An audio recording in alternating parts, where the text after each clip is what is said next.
AIM के जो प्रत्याशी है वो और आदरणीय साधु यादव जी, ये दोनों भाजपा के मुख्य एजेंट रह गए। क्लियर। और ये लोग वोट काटने के लिए इनको प्रत्याशी बनाया गया है। सवाल ही नहीं उठता है वहाँ की नीलम देवी हमारी चुनाव हारे। हर हाल में चुनाव रिकॉर्ड मतों से जीतेगी। हमको लगता है जितने छोटे सरकार अनंत बाबू जितने वोट से नहीं जीते, उससे ज़्यादा वोट से उनकी पत्नी आदरणीय नीलम यादव जी चुनाव जीतेंगे। अरे बीजेपी का रहा तो मंगल राज है, बीजेपी को हटा दिया गया तो जंगल राज हो गया। या जनता की राज है। ठोक बजा के बोलता हूँ, यह जनता की राज है। जनता जो चाहती है वो होता है।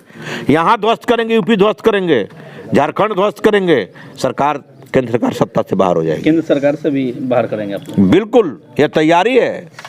नीतीश जी के नेतृत्व में बिहार में केंद्र सरकार के खिलाफ एक बिहारी 100 पर भारी के कहा जाता है, यह 100 पर भारी होकर रहेगा। बिहार में 2 विधानसभा सीटों पे उपचुनाव हो रहा है और आपकी पार्टी भी काफ़ी मजबूती के साथ चुनाव लड़ रही है।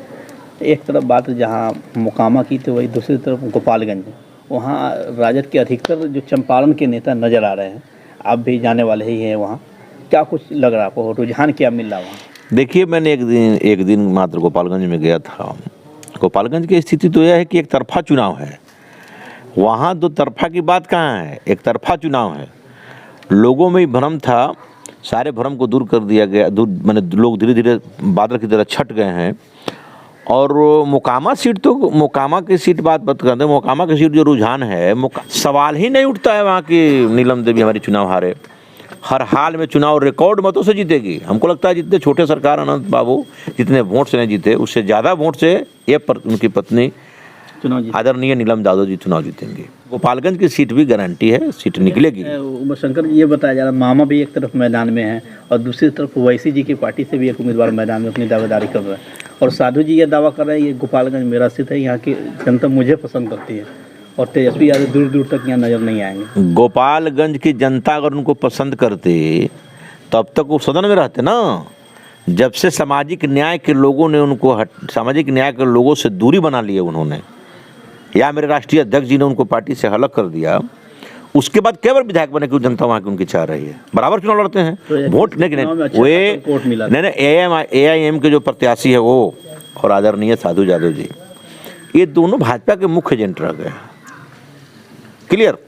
और ये लोग वोट काटने के लिए इनको प्रत्याशी बनाया गया है। भाजपा का कहीं से कहीं जनाधार है क्या? ये तो खाली जाते हैं कि वहाँ हमें चुनाव जाना है, बीजेपी के एजेंट बन के जाना है, वोट काट लेना। लेकिन अब की जनता जान चुकी है वहाँ की एक भी लोग मुश्किल से उनके झांसे में नहीं आएंगे, क्योंकि 2-3 बार झांसा दे चुके हैं। 2-3 बार सीट हमारा वहाँ करारी हार चुकी है।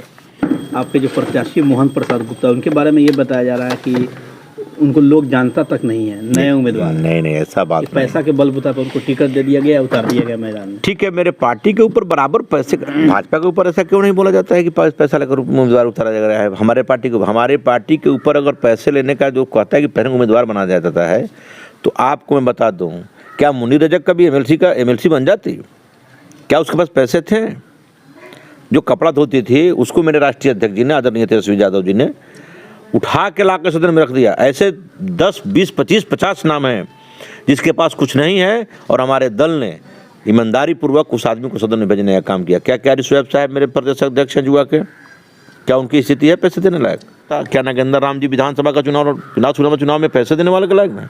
नागेंद्र राम जी प्रखंड अध्यक्ष थे, हरसिद्धि से चुनाव लड़ने का फैसला लिया। राजेंद्र राम जी पार्टी के कार्यकर्ता थे, पार्टी के भी प्रखंड अध्यक्ष थे, पार्टी ने उनको अजमाया, पार्टी वो चुनाव जीत गए। राजेंद्र राम जी मुझे विधायक बन गए। नागेंद्र राम जी के पास कुछ नहीं था, फिर भी पार्टी ने उम्मीदवार बनाया और चुनाव लड़े। अचराज जी पार्टी के ईमानदार कार्यकर्ता थे, चिड़िया से चुनाव लड़ाया गया। इसलिए मोहन गुप्ता पर जितने भी लगाए गए आरोप हैं वे सभी बेबुनियाद और गलत हैं। मनगढ़ंत बातें बीजेपी के लोग जुमलाबाजी कर रहे हैं, लेकिन चुनाव मोहन गुप्ता ही चुनाव जीतेंगे, हर हाल में जीतेंगे। जब से महागठबंधन की सरकार बनी है, बार बार ये क्यों कहा जा रहा है कि जंगल राज एक बार फिर से बिहार में कायम हो गया, अपराधियों का बोलबाला हो चुका पूरी तरह से? अच्छा, ये बताइए, जिस समय केंद्रीय मंत्री का बेटा नंगा नृत्य करता है पटना की धरती पर, तलवार भंजवाता है, रैली करवाता है, वो जंगल राज नहीं है। अरे बीजेपी का रहा तो मंगल राज है, बीजेपी को हटा दिया गया तो जंगल राज हो गया। या जनता की राज है। ठोक बजा के बोलता हूँ, यह जनता की राज है।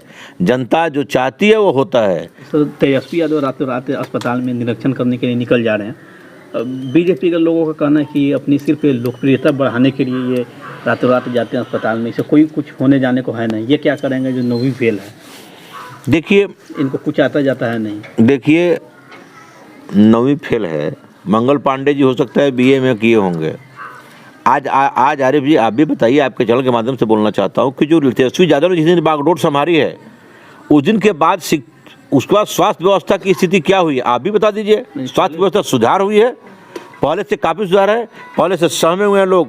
क्या बात करते हैं, मंगल पांडे जी जब लगातार स्वास्थ्य विभाग भाजपा के पास रहा और स्वास्थ्य विभाग रहने के बावजूद 712 डॉक्टर जो 10 साल 12 साल से नहीं आ रहा था, तेजस्वी जी ने पकड़ने का काम किया। हमारे नेता पर उंगली उठाने से पहले 4 उंगली अपने तरफ देखे।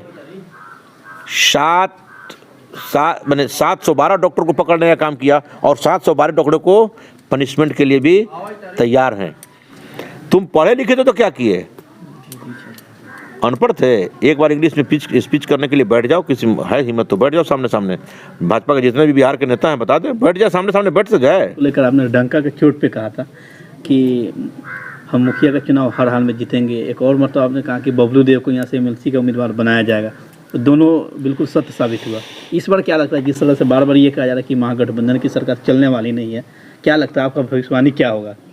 महागठबंधन की सरकार 100% चलेगी, इसमें कोई दो राय नहीं है और आगे भी चलती रहेगी। विगत 20 साल में कोई वैकेंसी नहीं है भाजपा वाले लोग के लिए। भाजपा वाले लोग के लिए 20 साल 25 साल कोई वैकेंसी नहीं है। बार बार ये कहा जा रहा है कि भाजपा के द्वारा नीतीश कुमार और तेजस्वी यादव को 2025 में बिहार की जनता पूरी तरह से सबक सिखा देगी और सत्ता से बाहर कर देगी। देखिए आरिफ जी, मैं कहना चाहता हूँ कैलकुलेटर के हिसाब से जिस दिन 40 सीट और से 50 सीट कम आ जाएंगी ना भाजपा को, भाजपा सरकार नहीं बना पाएगी। क्योंकि सरकार बनाकर जितने लोग उनके साथ समर्थन किए हैं, सभी लोग के पार्टी को तोड़ने का काम एक एक करके उन्होंने किया है। यहाँ ध्वस्त करेंगे, यूपी ध्वस्त करेंगे, झारखंड ध्वस्त करेंगे, सरकार केंद्र सरकार सत्ता से बाहर हो जाएगी। केंद्र सरकार से भी बाहर करेंगे आप? बिल्कुल, यह तैयारी है। नीतीश जी के नेतृत्व में बिहार में केंद्र सरकार के खिलाफ एक बिहारी 100 पर भारी के कहा जाता है, यह 100 पर भारी होकर रहेगा। जिस तरह से दिल्ली में आपको लोगों का अधिवेशन हुआ, वहाँ क्या कुछ बताया गया पार्टी के लोग? दिल्ली में अधिवेशन हुआ, अधिवेशन में यह बताया गया कि सभी लोग गरीब तबका के लोगों के साथ बैठना उठना शुरू करें, सभी के साथ बैठे, अति पिछड़ा दलित सभी के साथ भाईचारा का संबंध जो पहले से स्थापित था उसको स्थापित करें, ताकि उस बीच में खाई नहीं हो। और हमको दिल्ली से यह कैंसर वाली सरकार को हटाना है।